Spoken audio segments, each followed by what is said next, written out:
Morning, folks, morning. Day 2 working on the little junkyard 390. Hopefully today we have a fully assembled engine. Lord willing. Speaking of the Lord, you can't quite see it in a camera. The sky's almost pink right across through there as the sun comes up. This looks beautiful today. On a picture only the good Lord can paint. Bless us with another day. So we're gonna get out here and make the most of it, and we're gonna get started on this or continue with this little junkyard 390 and get her together for shady tide. I mean, it's getting close, so let's see what other parts we can scrounge up out here to make this thing mo better. We gotta make it mo better. So this morning we have taken the time to get the block all cleaned up for the engine we're referring to as the junkyard 390. Pistons are all clean, at least the tops, because that matters. Valley pan is all cleaned. All that's cleaned up, and it's now ready to start assembling some stuff. Now, granted, this motor was complete. We have some options. We could go back with everything we had. But I've got a few 390 parts laying around. So, this is what I'm thinking. It's obviously got some little dished low compression pistons in it. So, what we should do is throw a full solid roller cam at it. Those heads, which have had extensive work done to them, and let's throw the crappiest intake we've got on it right there. Why not? Again, what do we got to lose? Nothing could go wrong with this, right?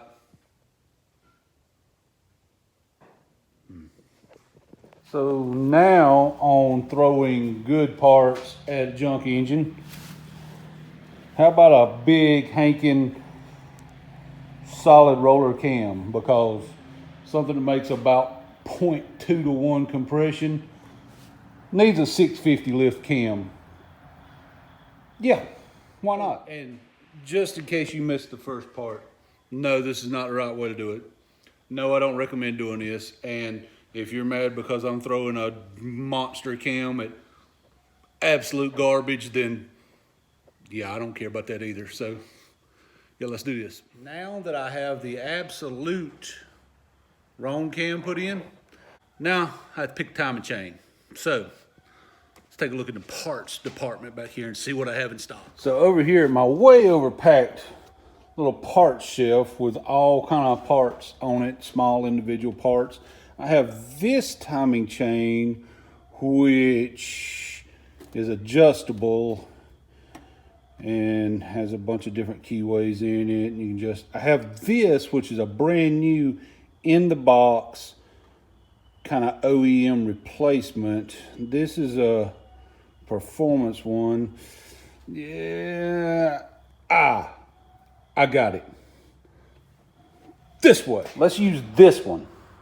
This one is off of a mystery engine that I know nothing about, but it's a full double roller.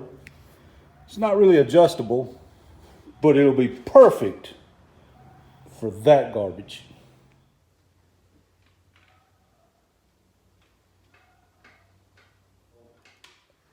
Here, cycle them a little bit, make sure everything's working like it's supposed to.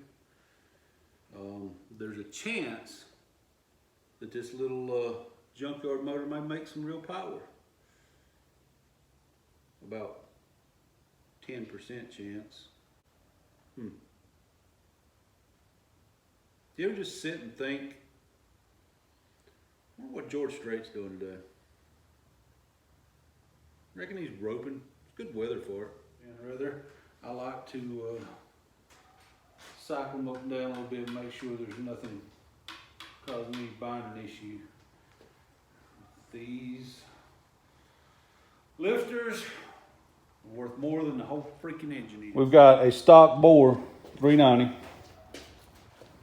with low compression pistons, solid roller lifters with like a 650-ish somewhere in there cam, double roller timing chain. Got our Mylodon pickup and all for our nice Mylodon baffled pan. Yeah, this is a prime example of great parts in garbage. We're having a lot of fun here, guys, and I'm gonna put this disclaimer at the end of this. This is absolutely the wrong way to do this. I know this. This is the wrong way to do this. 100%. I would not recommend anybody do this. But here's the situation. We blew our motor in Knoxville, and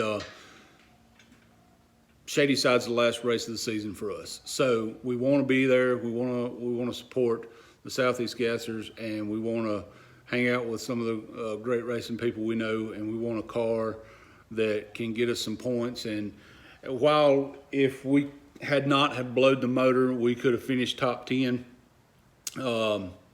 Now we're looking at probably finishing 12th or so in the points, in that range, maybe not exactly, but in that range somewhere. But we got to be there.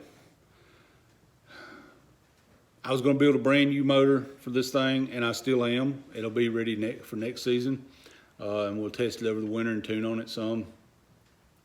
But I can't get parts to the machine shop fast enough to get a motor ready for Shady Side. So what we did was we done the next best thing. We found a junker, we got it freed up, it spins, and put parts that I have laying around in this motor. No, this motor does not need a solid roller cam in it, but I had it laying here. No, it doesn't need a double roller timing chain, but I had it laying here. No, it doesn't need a Mylodon pan and pickup and all, but it was laying here. And I know it's junk, and I don't know how it'll run. I don't know. It may smoke. The rings may be bad in it. That's the only thing.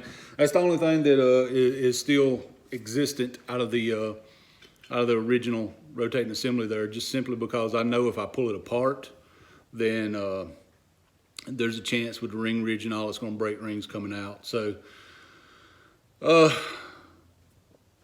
it may smoke. It may not. It may run like a sewing machine. I don't know.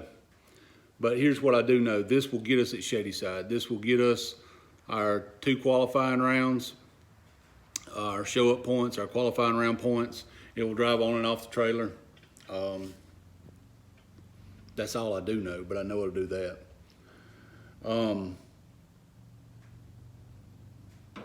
It's all about being there for our fans and living up to sponsor commitments. You know, we've got sponsors, and we're committed to being at races for them. So that's what it's all about, with all the joking aside. Now, we'll know. We'll know as soon as we put it in the car and turn the key. We'll know what we got. Hopefully not that. But till then, we're going to finish putting this thing together tomorrow when we get our gaskets and stuff. We're going to put our good heads off our old motor on it.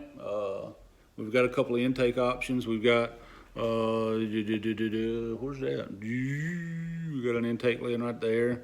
We got an intake right there. We've got a couple of intake options we can put on it. Both are dual plane intakes per Southeast Gasser rules. Disclaimer. So we will see what happens. I would not recommend anybody take a junkyard motor and try to build a race car motor out of it. But at the end of the day, you gotta be willing to try stuff. You gotta be willing to think outside the box and do things different, and that's what we're gonna do. So until then, that's what we got. Now, with that being said, I'm sure everything from here on out is going to go according to plan, smooth sailing, and the motor will be running tomorrow. Not a chance. Not a chance at all. There's no chance. Really hope this engine wasn't part for a rod knot.